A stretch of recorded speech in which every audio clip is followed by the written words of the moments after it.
Wawena Boju, Ninda Wena Mani Duk, Nuncle Quandish Nikas Biju Dodem, Machi Beneshi Wish, Botawadami, meanwhile, Lakudare Lake Superior, Ojibwe, Anishinabe, Quay and Dow, Wabajo Ziibiwing, meanwhile, Middleville, Michigan, and Donjiba, Shaganashi Moen Majima.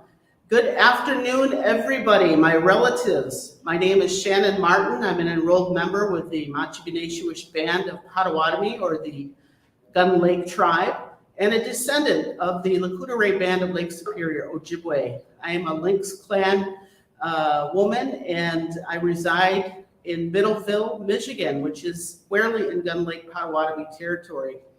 And we are here to celebrate the 100th anniversary of the Association on American Indian Affairs and the reciprocity event for Indian country that they are presenting as a first annual Tribal Museums Day.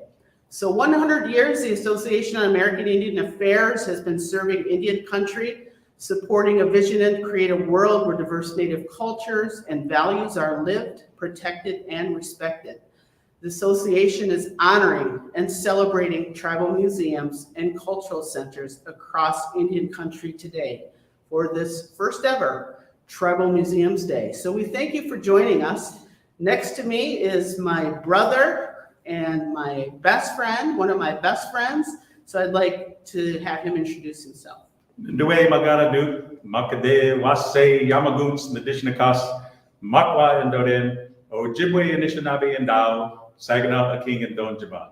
And my name is William Johnson, and I'm the curator and the operations manager of the Ziibiwing Center of Anishinaabe Culture and Lifeways in Mount Pleasant, Michigan. And we are very thrilled to be with the Association on American Indian Affairs as we celebrate our very first Tribal Museums Day. So with that, I would just like to say, Nimanu Gigijep, good morning to everyone. And we're going to have a beautiful day today with one another. All right, and so we are coming to you live from the Ziibiwing Center of Anishinaabe Culture and Lifeways, established in May of 2004. Willie and I have been working together on this project together for 19 years. I started in 2001. He was here before me, so we spent almost 20 years working here, and I'm so glad that he is now the Ogama, or the boss of Ziibiwing, in this next phase of its growth. So let's start. Wonder Twins, activate. Wonder Twin powers activate. All right, so we have the distinct pleasure to start our beautiful Tribal Museums Day live event in the most respectful way. And we're going to call now to join us Mr. Frank Edwagijik. He serves as the president of the board of directors for the Association on American Indian Affairs. Frank?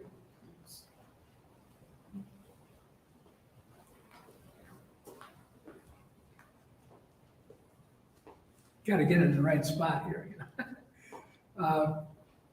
Well, it's an honor to be here for this, and I'm going to offer a prayer for today. Ani, pipi dodem, waganuksing and donjaba, nakwe dijik, dishnakas. We thank the Creator for this beautiful day. We thank the Creator for that time of year now, is that snow is coming and starting to blanket the earth. Mother Earth is resting here in these climates. We thank the Creator for all the teachings that all the beings on this earth have helped our peoples, so that we can learn and take good care of our families and take good care of our nations and fulfill our sacred duties in working to respect all of Mother Earth and all those other beings we share this world with. We ask the Creator for a special blessing on all those that are ailing in body and spirit on this day, and with their caregivers.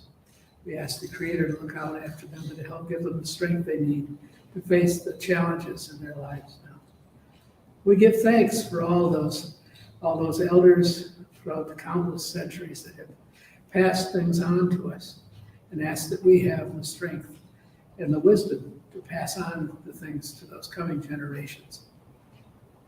Give a blessing on all those who've created the objects that are in these museums, and all those who care for them, who take the responsibility to care for them in the proper ways. We give thanks for that creative spark that has been presented to our peoples. That creative spark that helps create the items that are here that we're going to be looking at on the walls around and behind us here in this particular exhibit. We give thanks for all those things that are important to us and ask that we keep these in our hearts, and a blessing to everyone who's watching this, wherever they may be, and in your homes and in your hearts. Ask that the Creator touch you and give you peace and joy on this day. Oh, miigwech, miigwech, miigwech, miigwech. Yes, miigwech, Uncle. Uncle Frank, we love Uncle Frank. He does so much amazing work, not only for Indian country, but here in Michigan, serving as a tribal chief for his people for many years, as well as founding and leading the United Tribes of Michigan to bring our people together in efforts to advance our tribes collectively here in Michigan. So miigwech, Uncle. I'd like to now introduce you to another brother of mine, a brother from another mother, Mr. Joseph Samek. And Joe is just a force here in Saginaw Chippewa territory. Joe comes from a line of tribal chiefs. He works so tirelessly to advance the Saginaw Chippewa Indian Tribe of Michigan in his positions through education and tribal college. Currently, he serves as the public relations manager for the tribe, working through intergovernmental affairs and keeping the tribe at the forefront of all the good work in the future that is so bright for them. So I'm going to call upon Joseph Samek. Miigwech, Shannon, and in our traditional Ojibwe Moan, I'd like to say Bonjour, Chimikanik, Nishinikas, Amikdodam, Saginaw Ojibwe Dojaba, Anishinabe, and Dao. My spirit name is Big Turtle, and I'm from the Beaver clan. I'm a Saginaw Chippewa tribal elder, and it's been an honor and privilege of working with Shannon Martin and William Johnson here at the Ziibiwing Center. And there's one thing that you can say about tribal museums, and I think this goes all across Turtle Island. You have a lot of museums that put the traditions first. They put the culture first. They put the medicine first. One of the first things that we did for your Tribal Museums Day is we made sure that we used that medicine from the Western Door, the mushkadewish, the sage, and we got the room prepared in a good way for this wonderful exhibit that you're about to see. And we asked our tribal elder from Little Traverse Bay Band to come and to share that blessing with us. And we sure appreciate our tribal elders. But with the Ziibiwing Center, I just wanted to go ahead and to let you know that the Saginaw Chippewa Tribal Council, many administrations have worked tirelessly since the 1950s and the 1960s to go ahead and to have this tribal museum finally realized. And we opened this museum on May 20th of 2004. So just like all of these other tribal museums, in order to go ahead and to hear their story and their history, you need to go ahead and to do your research and to be able to go ahead, and the best way to go ahead and to understand the indigenous culture of the area is to go to these tribal museums across Turtle Island and experience it firsthand. See those changing exhibits. Go ahead and to look at their stories. The Ziibiwing Center, Diba Ziibiwing, telling our story, that's a permanent exhibit that was created with the input of our tribal community. Dabasakwe, our tribal historic preservation officer from Ziibiwing, Charmaine Shawano, put together a history book. And she was able to go ahead and to mention some of this rich culture that we have with our tribe that is right here at Ziibiwing Center. I wanted to go ahead and to mention that tribal citizens, school children, and thousands of other patrons have visited and left with a new awareness, understanding, and respect for our Saginaw Chippewa tribal culture in the Great Lakes Anishinabe just by coming to Ziibiwing Center. And Ziibiwing Center is an award-winning tribal museum and is a true participatory cultural center where museums are placed at the hands of the community where it belongs so we can give that experiential learning. And like you're going to hear about this star quilt exhibit and some of these beautiful things that we have here in the Ziibiwing for you today on Tribal Museum Day, we do a lot of programs that are not only culturally based, but they're experiential based, and we educate right here at Ziibiwing, and they come to us. But I also wanted to mention that Ziibiwing Center is a sister program to the Elijah Elk Cultural Center and the Seventh Generation program.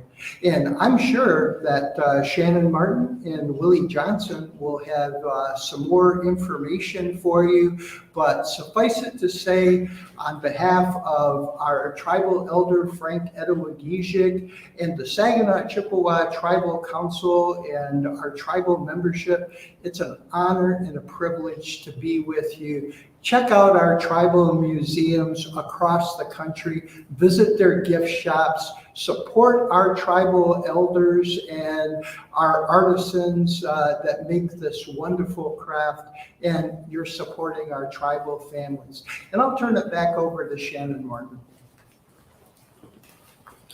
Miigwech Joe, awesome synopsis of the work that goes on here at Ziibiwing Daily. And it is daily.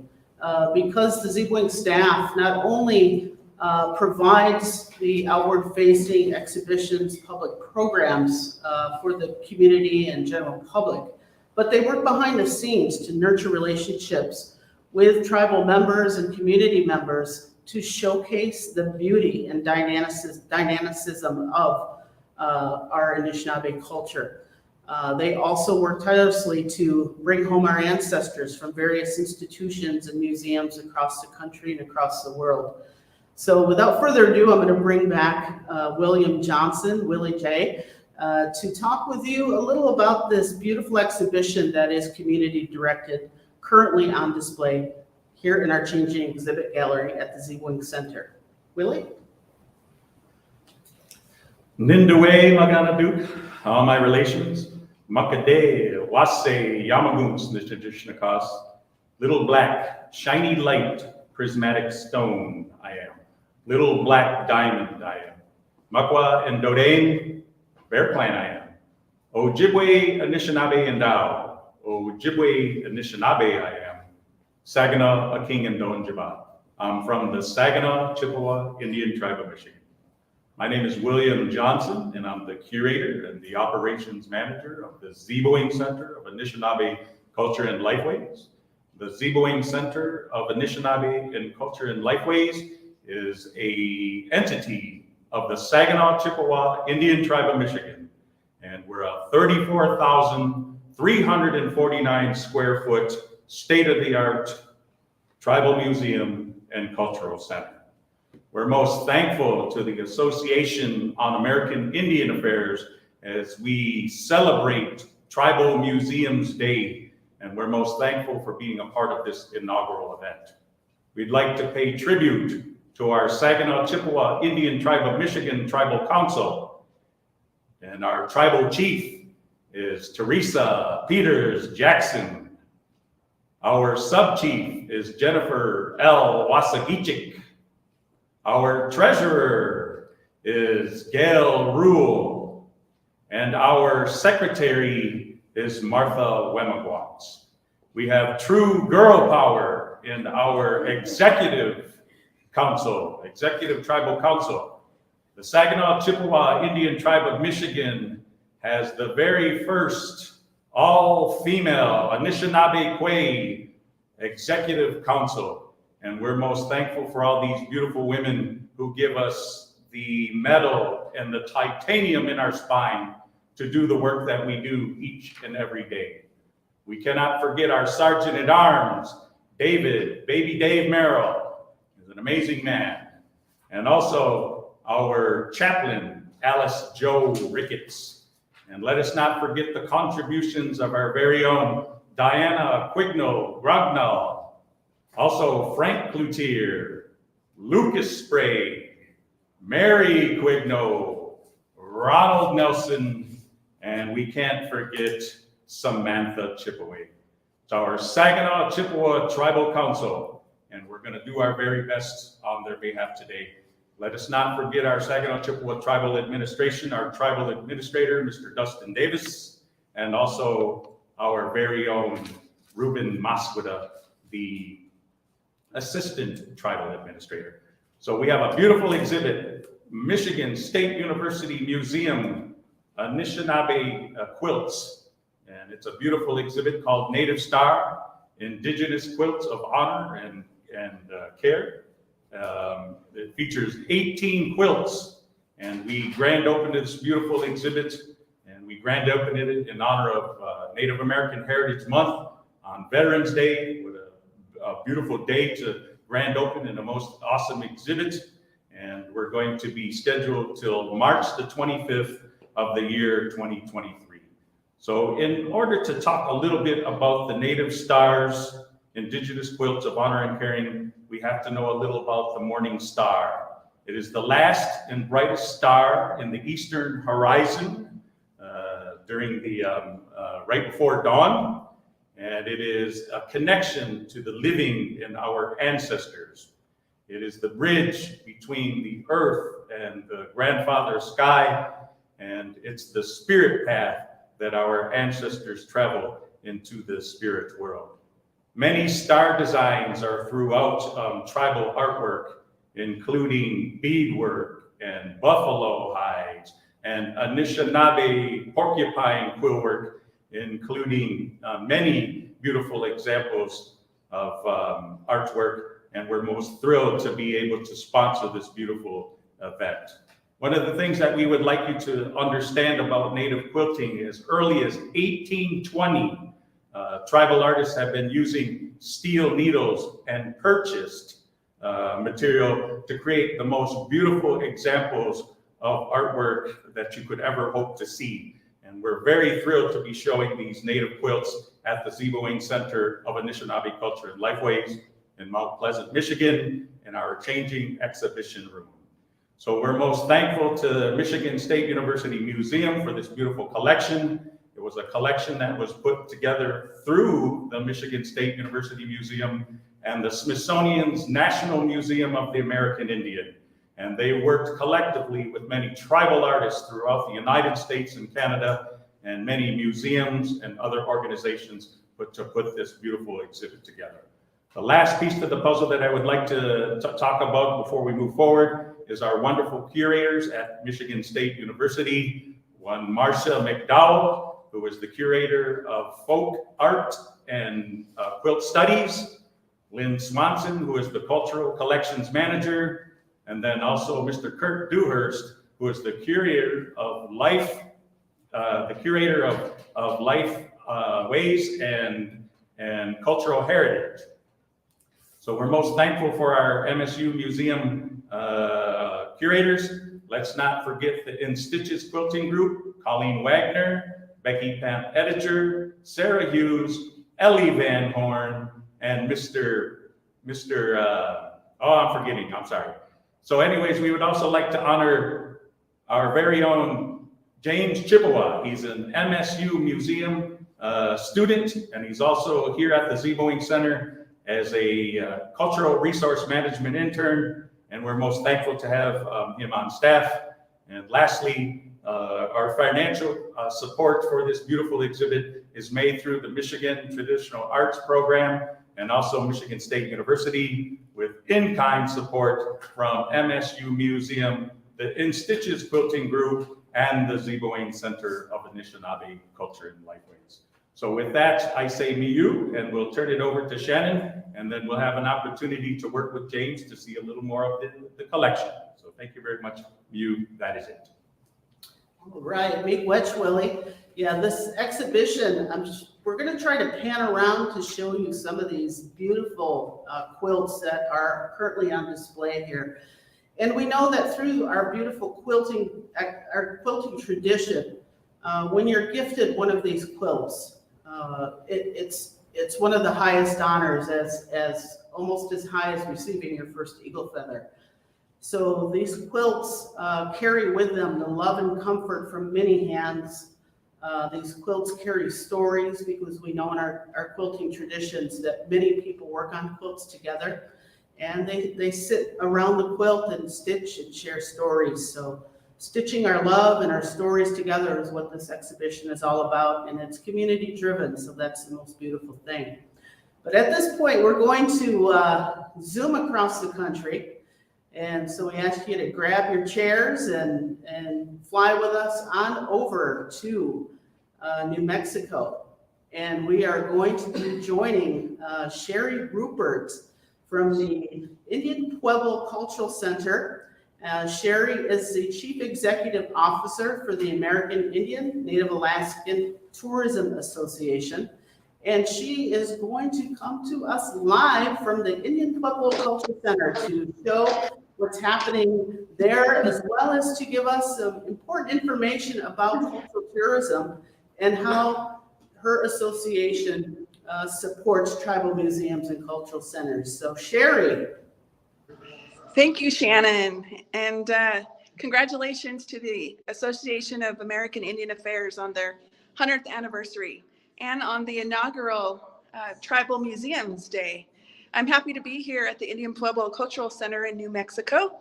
As Shannon mentioned, I am the CEO for the American Indian Alaska Native Tourism Association.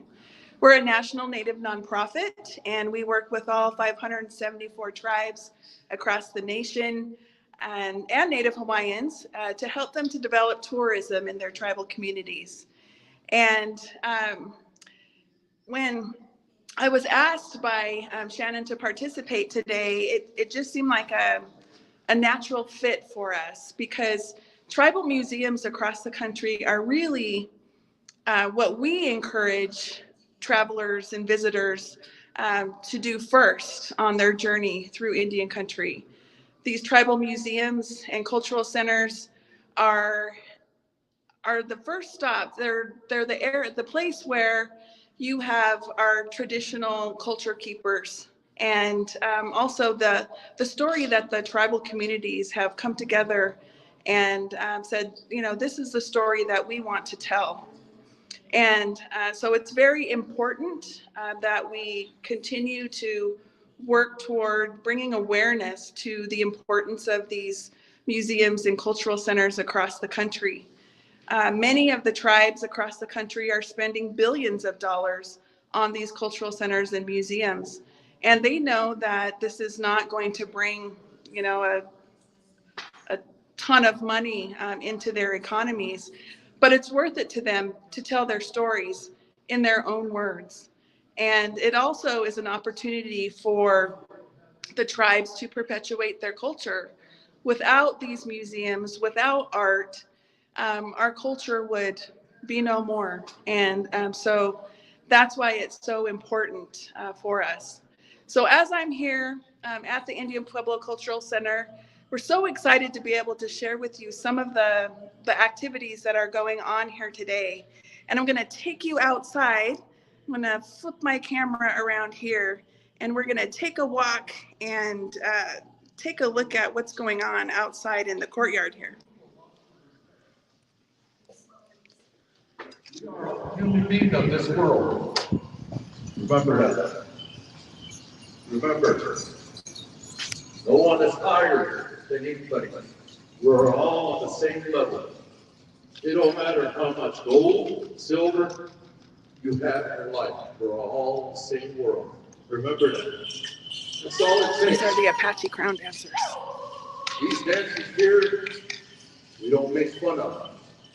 This is our traditional way. This is my culture. This is my belief. Now we have Facebook world where everybody talks their crap now. That's what we live in. Cowards, I call them. Making fun of these things. I'm happy that I carry this tradition on. I'm happy that I share it with you guys. We're not supposed to show it to any of you people. We're not supposed to bring them out in the open. Those are things that a lot of people say no. But you know why I bring them out? Every one of you need a blessed heart. Every one of you need a help. That's why I bring these dancers out. We're here to help you people. We're here to help you, guide you in a good way. Just remember that. That's what they're used for. Yeah, you can clap. I just like it when some of you are confused. You're like, so, how many woke up this morning? Don't even care about all the troubles in the world, but you're happy to be alive this morning. There you go. That's what it is.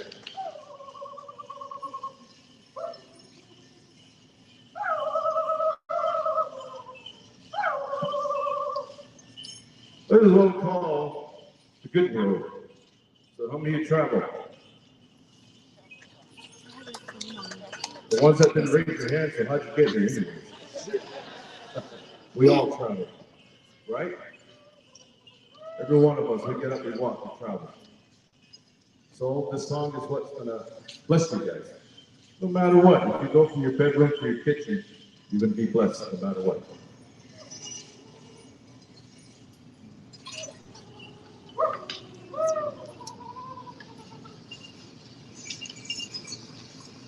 Let's do a big round of applause. And a terrific round of applause. Thank you. Okay, here we go.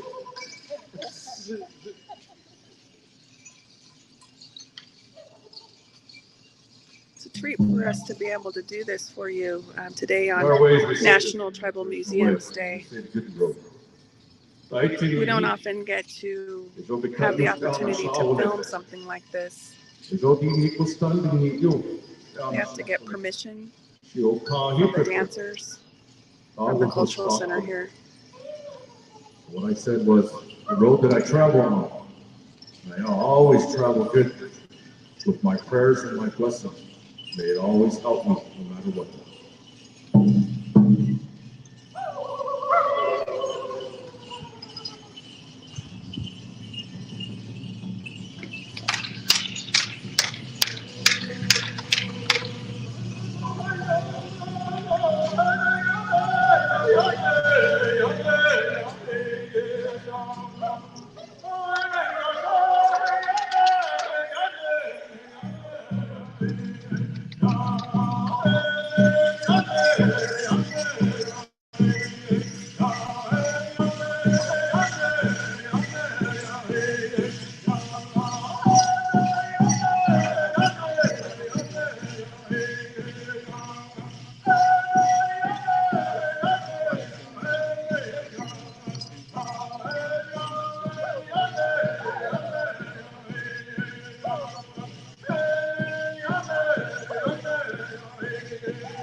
See a little bit of the gift shop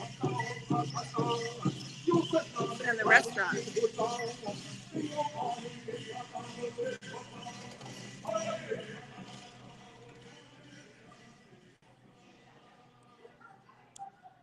turning the camera back around, we're inside the main building of the Indian Pueblo Cultural Center. And this is the entrance into the gift shop area. And this is guest check-in. Good afternoon. The front lobby here of the Indian Pueblo Cultural Center. And then my favorite area, the gift shop.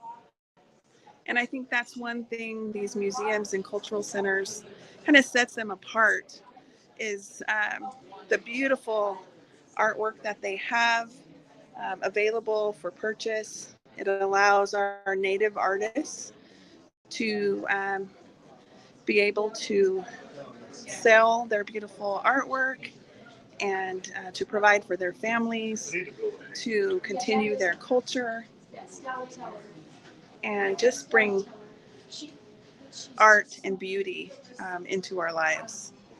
So as I said, this is one of my favorite areas in the Indian Pueblo Cultural Center here. Just giving you an idea of all the beautiful artwork that they have here. All of the Christmas holiday gift ideas. That was one of the things that I wanted to mention as well, is that as IANTA, we're always trying to uplift and promote our native artists. And we have a few web pages on ianta.org to share the art markets across the nation and within our tribal museums. And also want to encourage all of you to shop native during this holiday season. Beautiful Christmas tree here. Beautiful mural up on the wall here. But it's important for us to really promote our native artists and all of their creativity. Here's just an overview of the Harvest Kitchen here at the Indian Pueblo Cultural Center. They have amazing food here. Just go back to the case here with the Pueblo pies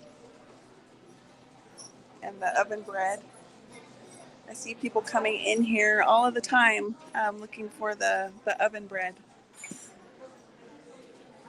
So we'll head back out. Hi there. Good.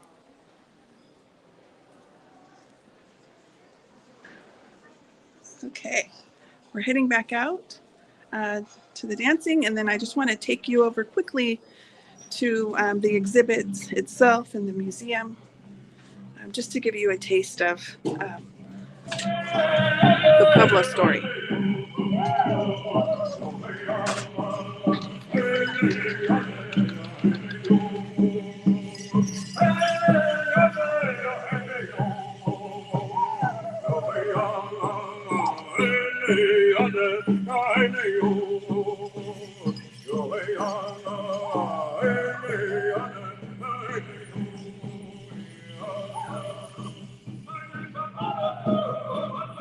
Okay, we're going into the main museum entrance. This is the start to the museum exhibit here. They talk about in the beginning. Beautiful, beautiful artwork on their signage. Talk a little bit about their journey. They have some beautiful pottery, which of course the Pueblo people are known for.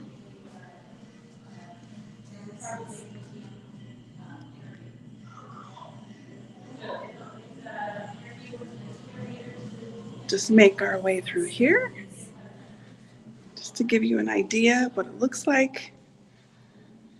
They've done a really great job of telling their story here, utilizing their artwork, artists. And IANTA's office is actually here on the second floor And we love being here because they often have events here, like as they are today. They had a holiday market last night. So I think it's Friday, Saturday, and Sunday, they have the dancers out in the courtyard. So it's an amazing, amazing place to be. And again, I can't stress enough how important these tribal museums and cultural centers are to allow us to tell our stories.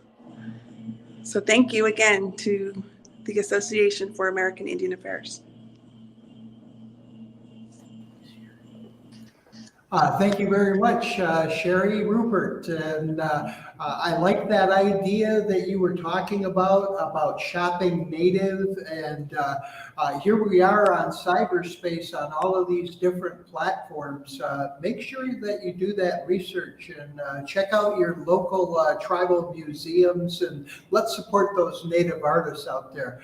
As we continue on our Tribal Museums Day, I think we're looking at another location, Shannon. We are. We are going to Oklahoma now to visit with Ginny Underwood. She is the Marketing and Communications Director for one of the newest museums to join the illustrious group of over 130 museums across the country, First Americans Museum. So we want to say big wedge to Ginny and all of the hard work that they've been doing over there in Oklahoma to represent the tribes that now call Oklahoma home. So when we think about Oklahoma, we think about the Indian Territory, unfortunately the Indian Removal Act of 1830. And some of my cousins are out there. The Potawatomi are out in Oklahoma. So we'd like to thank First Americans Museum for representing all of the tribes that were forcefully removed to Indian from their homelands to the Indian Territory. So Jenny. Hello, welcome everybody. It's my pleasure to participate in Tribal Museums Day for First Americans Museum. I don't know, we had a shot of our Hall of the People. I'm not sure if we can pull it up live, but today we are hosting our winter holiday art market where we have more than 50 First American artists set up. Yeah, here comes a picture of our Hall of the People right now. We have this great open space in the beginning, in the middle of our structure, and we have artists set up, and we've had people coming in all day long enjoying art from original art and handcrafted items for our holiday art market. So if you're in Oklahoma City, come on out. There's still time to be here. We'll be out here tomorrow as well. I wanted to kind of set the stage for you. First Americans Museum has only been open a year, and in our first year, we've had a great showing of people from 26 countries, 130,000 plus visitors. So it's just been a wonderful experience for us in the Oklahoma City market. If we can pull up some photos, I wanted to give you the lay of the land of our museum. First Americans Museum's architectural structure is a cosmological clock. Here they come. And it's made of two concentric circles.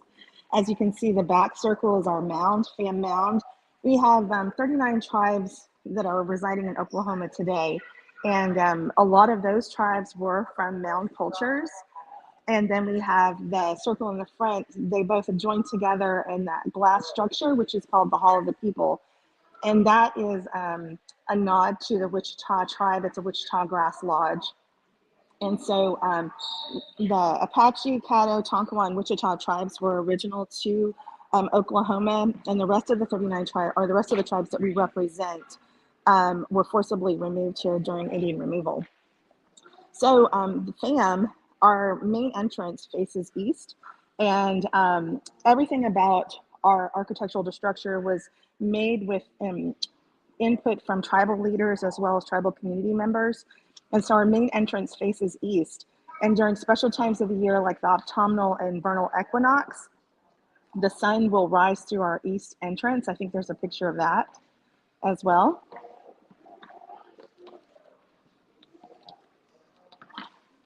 Here we go. Well, this is our winter solstice. And so on the backside of our mound, we have a tunnel, which is called our winter solstice tunnel.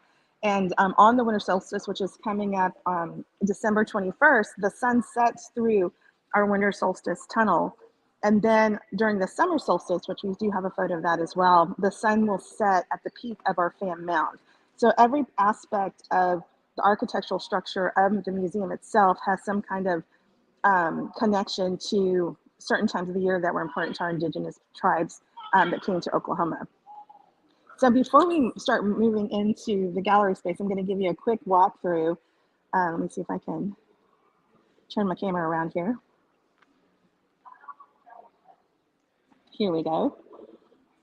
We are standing in our crossroads section, which features a two-story copper wall with a design called Indigenous Brilliance that was created by Joseph Erb, who's a Cherokee artist. Joseph was asked to create something that represents all 39 tribes in Oklahoma today, plus our past, present, and future. And this is a beautiful design that he came up with. And inside the design, there's lots of intricate details that speak to that challenge. We also have another art and public places piece, which is the exterior of our Origins Theater. It's created to look like a piece of Caddo pottery.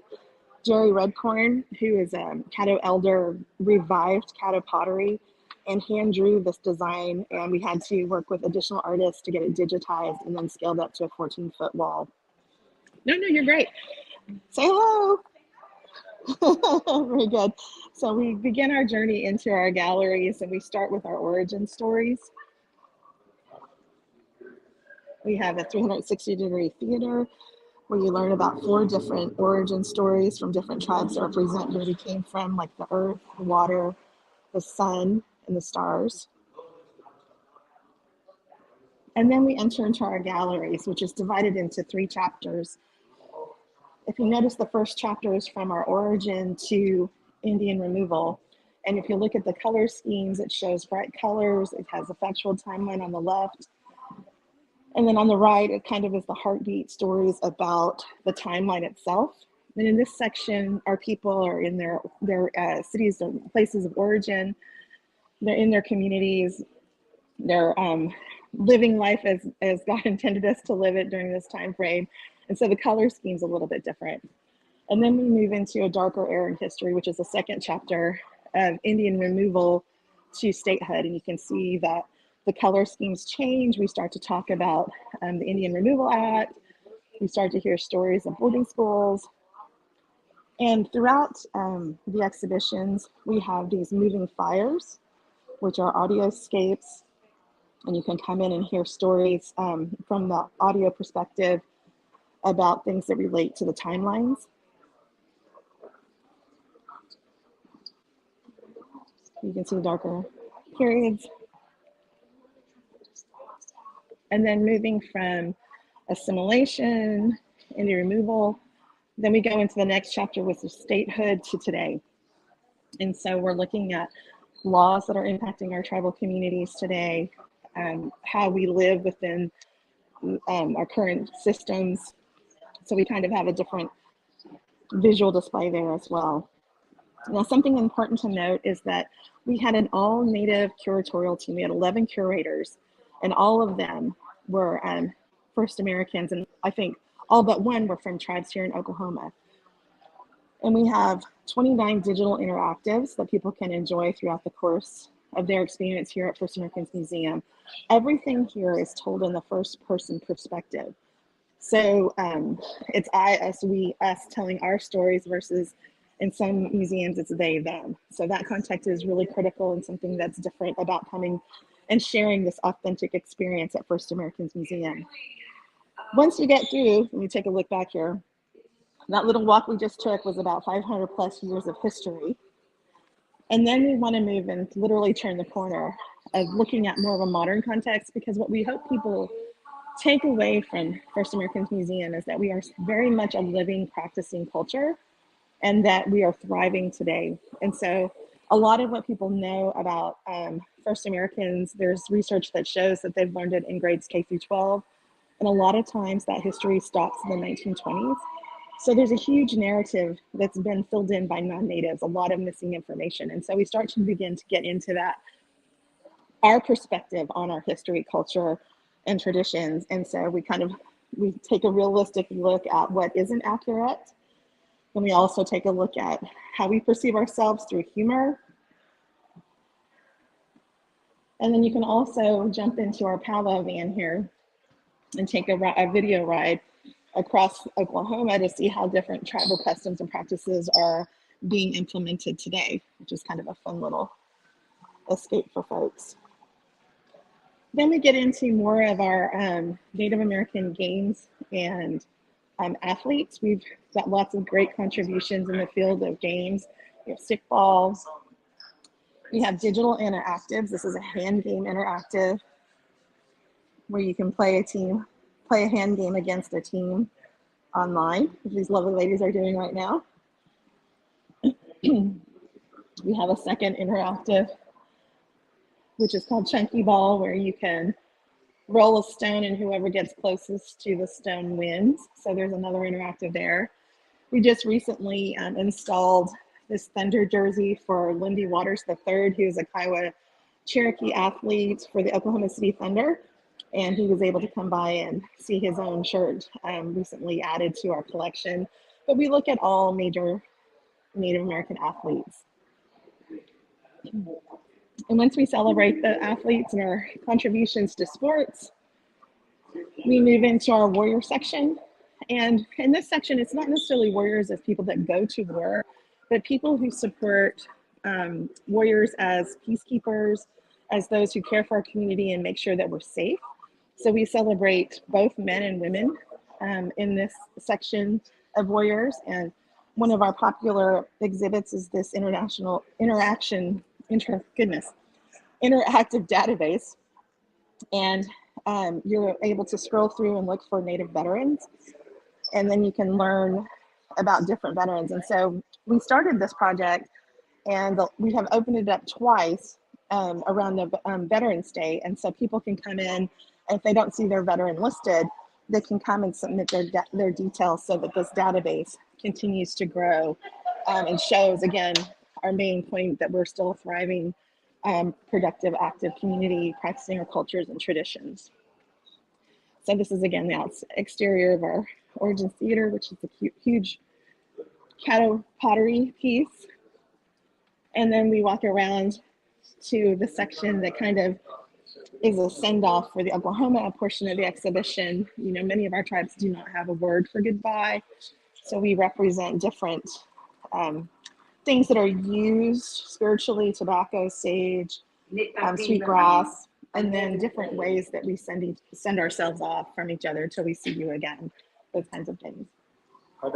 So we're going to turn to some pictures now, Shannon, if you would, of our Winneco exhibition. Our museum is 175,000 square feet, and it's hard for me to get to every location in our brief period we have together today. So if you could pull up some of those pictures, please.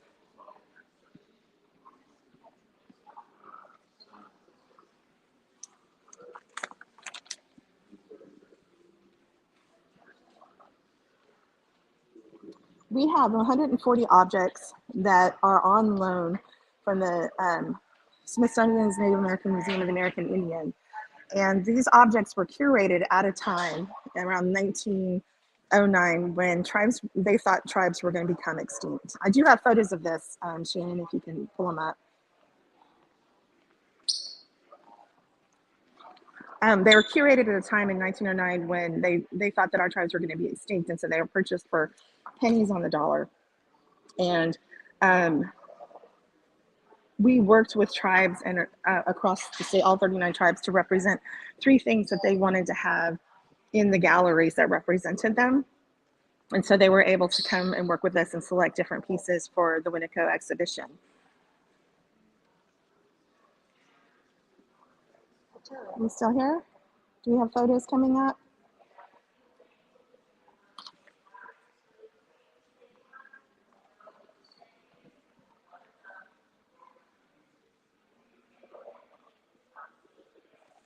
Just checking. Okay, so continuing on with Winneco. There we go, great. It is like downstairs, it is also divided into 3 chapters where you see a beautiful room of color where the objects that have been created are being used for their intentions and with their community members and their intended purposes. And then it moves to a section that becomes black where the objects have been removed from the culture and the people that created them and were treated with chemicals and sterilized, and they become part of the museum collection. And then you come to this section, which is the photo you're seeing right now, is the third section, and it's called Continuum. And it speaks to the fact that these objects are very much a part of our culture today. And so that drum that you're looking at in this photo is a living drum. We made it for FAM. And so when we have dances or we have experiences here on campus, we will pull out that drum and use it, and then we return it back to the case once we're done. Again, to kind of put an exclamation point on the fact that we are very much living and practicing our cultures and tribal traditions today. So that's very profound. I have one picture with Edward, Red Eagle, and the Osage jacket. Shannon, if you can pull that up for me.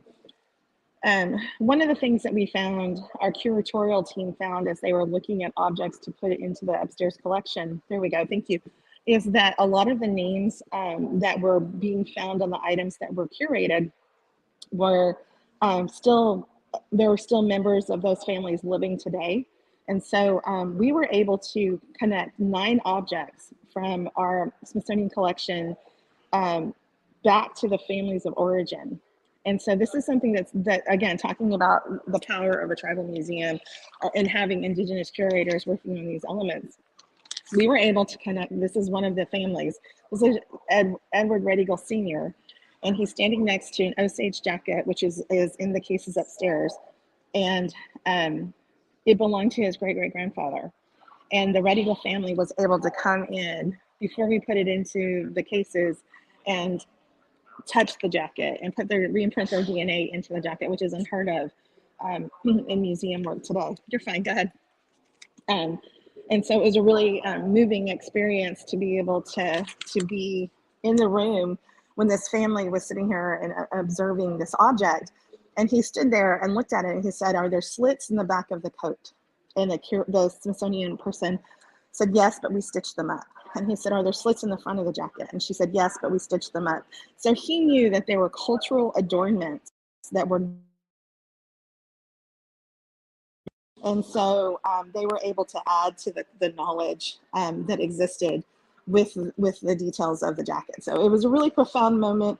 We hope to have more of those moments as we move forward and start to continue to grow the collection and grow the museum experience here. So it's all been a very profound and moving journey, even just in our first year. So I hope that everybody gets a chance to come out to Oklahoma City and enjoy our wonderful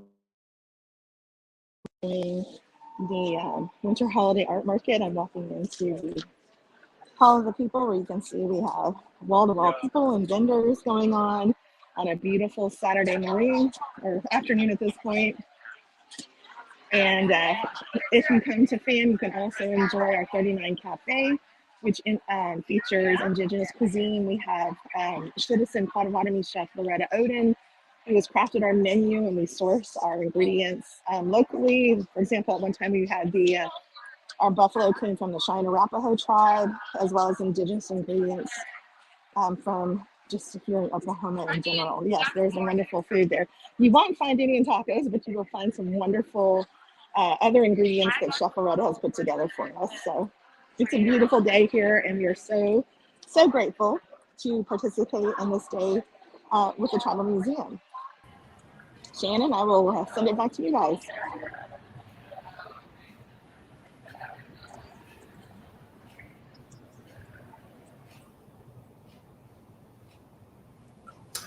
Chimigwech, Jenny Underwood, for that insightful presentation on your museum. We can see that Indigenous and academic collaboration working all across Indian country with our tribal museums. And we certainly appreciate American Indian Affairs 100th anniversary, getting our tribal museums day together, and to be able to provide these exhibitions and programs that are open to the public. So get out there and enjoy our tribal museums. And I think we have another tribal museum to visit. Shannon? We do, Joe. And Jenny, your museum looks amazing. And greetings from all of us here to your team. to James Pepper Henry. He's a friend of mine and has spoken here at Ziibiwing and provided a public presentation years ago for us. So wonderful work. Congratulations to the First Americans Museum. But at this time, we're going to head east from Oklahoma, and we are going to land in Chicago, the Windy City. And we're happy to be there with Josie Starr, the Director of Operations for the Mitchell Museum of the American Indian. And when we think about our urban centers or our urban reservations of collective tribal peoples, we always are reminded about our history. And the Urban Indian Relocation Act of 1956 pulled our families away from our tribal homelands and reservations and enticed us to go to some of these big cities.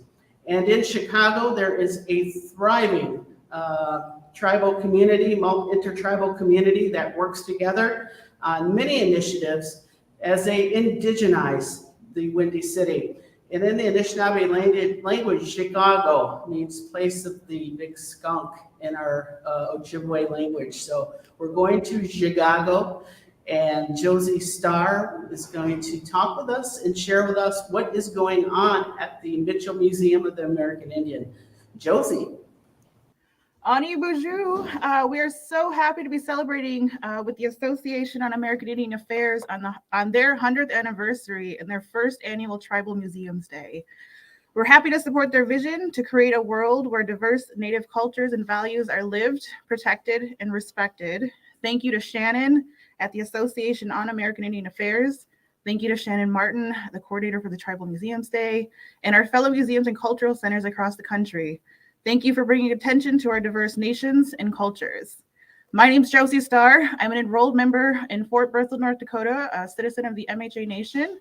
I'm also Omaha from Macy, Nebraska, and Odawa from Mekwemkwong First Nations Reserve on Manitoulin Island in Ontario. I was born and raised in the Chicago Native community. I'm a second generation urban-born community member. Our community was started through the Relocation Act, and that's how most of our organizations here in the Chicagoland area got started.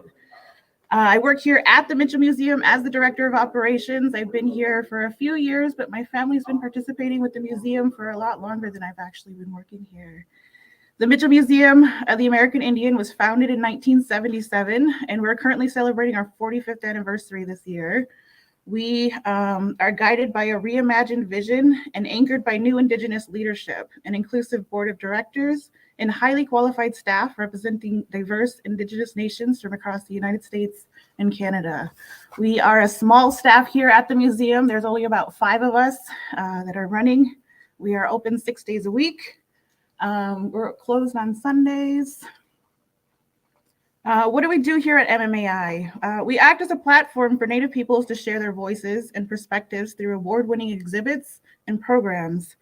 We work to present programming and exhibitions that serve as catalysts for community change and space for critical discourse about historical inaccuracies and injustices. We strive to set a new standard for museums representing Indigenous cultures, Indigenous peoples, and cultures by reclaiming Native history and creating authentic and engaging narratives. Our purpose is to learn, celebrate, and share Native cultures. Our vision is to accelerate the respect of traditional knowledge and contemporary Indigenous contributions in the Great Lakes region. Our mission is to increase visibility and elevate Native voices through education, awareness, and advocacy. We sit on a collaborative here in the Chicagoland area as a member organization of the Chicago American Indian Community Collaborative, otherwise known as CAKE. CAKE is a network of 17 organizations and programs dedicated to meeting the needs and improving conditions for Native Americans in the greater Chicagoland area. We host an annual Urban Native Education Conference in the spring. We've got save the date flyers out. They're currently on our CAKE Instagram page.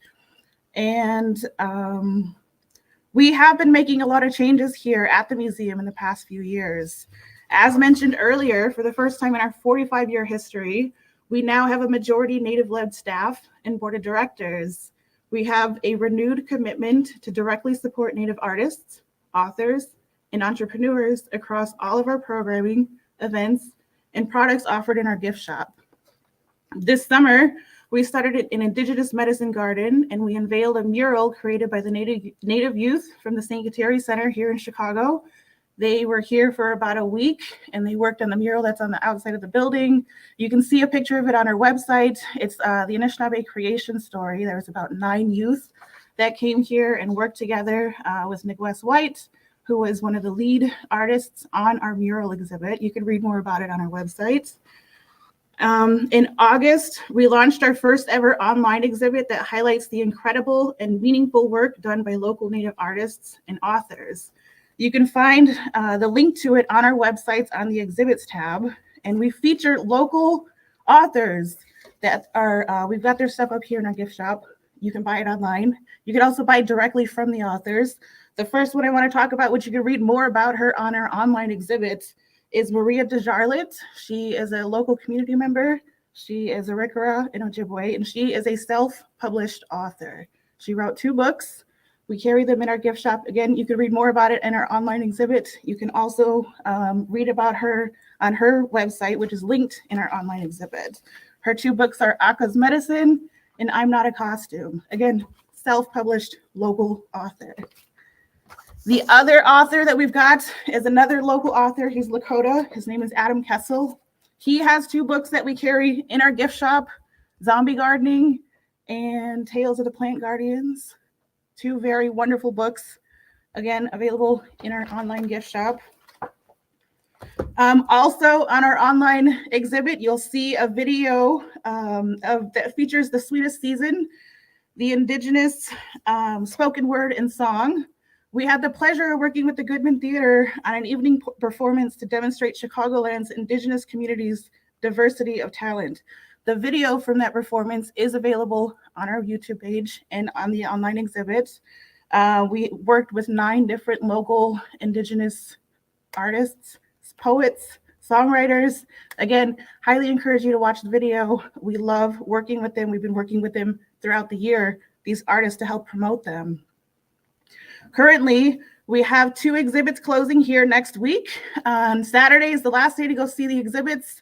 They're over here in the corner. We've got a jewelry exhibit, and then we've got a repatriation exhibit upstairs that we had partnered with 3 other museums to talk about repatriation. Those exhibits have been up, COVID extended them, but they've been up and they'll be closing on Saturday.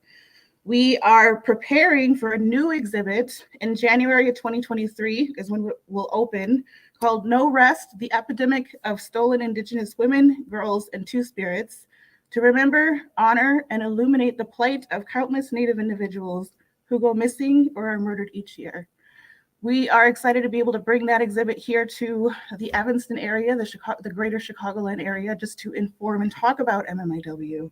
We will be running programs, both virtual and online, to help talk about and educate about MMIW. I encourage you to support tribal museums and cultural centers by purchasing a membership or buying from their gift shops. Tribal museums and cultural centers provide dynamic special exhibitions and programs that are open to the public. Artist demonstrations, markets, and workshops are just to name a few. There's quite a few going on around the country this month to get ready for the holiday season. If you are ever in the Chicagoland area, come visit us. We're open Monday to Saturday. Advance tickets are available on our website, but you can also just come walk in, come visit us over here in Evanston. Admission is always free for tribal citizens, and also check out the map on the Association on American Indian Affairs website for other museums and cultural centers across the country. Again, I just want to say thank you. Thank you to Shannon. Thank you to both Shannons for having us here and allowing the Mitchell Museum to be able to participate. Josie Starr. I would mention that Josie is an artist in her own right. She's an Indigenous seamstress, and I'm sure she's going to enjoy our next presentation as we come to you live from Ziibiwing Center. We have our Native Stars Changing exhibit, and we are honored and privileged to have one of our Adawa brothers with us today from the Grand Traverse Band. We have James Chippewa here, and remember, as you go to a tribal museum, you're going to hear the stories that are connected with the art that you're looking at. And when you look at our native artists, there's always a story behind what is being crafted. And it's an honor and a privilege to have James with us today. And he's going to give us a little bit of background, and you might learn something about his family. James. Yes. Hi, everybody. I'm a member of the Grand Traverse Band of Ottawa Chippewa Indians here in Michigan, and I am an intern at MSU. I'm happy and proud to be a part of this exhibit. I helped curate it, and when I had opened up the boxes and started looking at these before I had hung them on the walls, I've noticed that the hair stood on the back of my neck because I saw one of the works that my grandmother did. They did not know who it was. It says unknown artist on it, but I had talked to MSU and they're gonna put her as the maker of the quilt. Now with my grandmother, she started quilting, I think around the early 1900s. And it was a family get together. It was an event like dinner. It's like having dinner at every Sunday or every Wednesday or whatever. And they would all get together and they would all bring their materials from their old shirts and their old pants and everything like that that was torn or anything. We used everything. We didn't discourage nothing and throw it away. So what they did is they all got together and says, well, we need to do something with this material. So what happened is that they started making quilts with the material that was from dresses and pants and shirts. And they always used the same pattern in the family, and they kept it in the family. And as you'll see, there's 3 quilts that have the same kind of design. And so when we had gotten together with my sister and other family members, I found out that the quilt making was all from the early generation. So this slowly fizzled out, and this is a dying art because of the fact that no one really does it anymore. But you can see in all 3 of the quilts that they have here is from some of them from my family members and some of them are from relatives, and they all use the same material. It's all from the same. There's one piece of material that's all the way dated back to the 1900s. So, which is really beautiful to be a part of this. And to be honored to be a part of Ziibiwing. I was so grateful when they turned around and set me as an intern here. And everything they have here is just beautiful. I love the quilts and all the artwork, and working for Willie is amazing because he's such a great guy. And he let me curate this exhibit, which was awesome. And MSU, I am really thankful to them to contribute these quilts to Ziibiwing for all of the recognition for all the people all around the United States, because they come from everywhere: Oklahoma, Arizona, Kansas, you name it, South Dakota, North Dakota. And these 3 actually are from my tribe, so which was amazing. And I just love it. I just love the work. I love the material. I love being a part of this. And thank you very much for letting me be here with you guys today and showing you some of the beautiful work that our families have gathered throughout the years. So with that in mind, here comes the crew.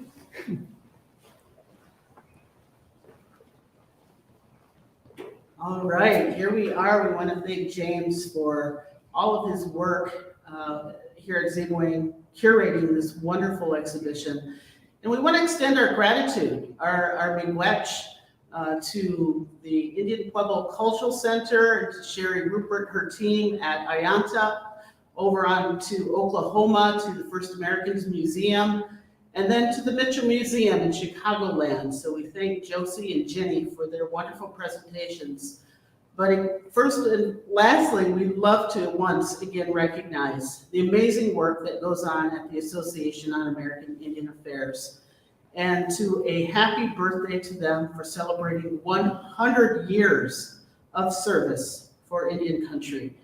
And Tribal Museums Day, it was an opportunity for the association to give back to Indian country, to give back an opportunity to celebrate our diverse cultures across this country, but more importantly, to bring greater awareness to the catalysts of our community, our tribal museums and cultural centers that have so much responsibility to care for the beautiful cultural heritage, care for the history, the photos, the stories, the contemporary artists, caring for everybody.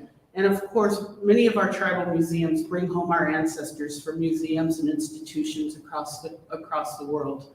So miigwech to the association for recognizing Tribal Museums Day. And we thank all of you for joining us here for this special occasion. And we encourage you to go on the Association American Indian Affairs website, take a look at the Tribal Museum and Cultural Center map, and chart your course across the country or across your state, and visit these beautiful places that hold so much and do so much for our tribal communities. I think I'm going to the First Americans Museum. And Shannon, if I may interject just briefly, we forgot to mention Roger High from the In Stitches Quilting Group. Roger, please forgive us for gnawing at your contribution. And also Mr. Kurt Dewhurst from Michigan State University Museum. He's the curator of folk life and cultural heritage, and I murdered his title, so please forgive us. We try to do so much good for everyone, and we always want to be perfect. So with that, I say to you. And I just want to say something that I want to thank the Ziibiwing Center and Willie, for hosting this event and for helping us with this, celebrate this 100-year anniversary for the association.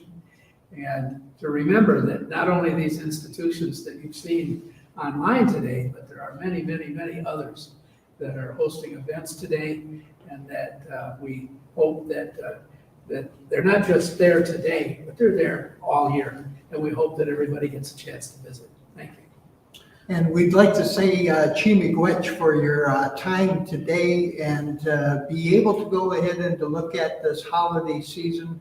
It's giving that's a part of our indigenous culture. To be able to go to your tribal museums and to pick out that special gift for that special someone, or maybe even to give a membership to one of our museums. That helps our indigenous knowledge stay alive. And let's use the technology the best way that we can. And just like what we were able to do today, we were able to go ahead and go all around Turtle Island and to learn that there's a lot of similarities that are happening in Indian country, but indigenous architecture, medicine, our culture and language, they're the ties that bind us. Shannon?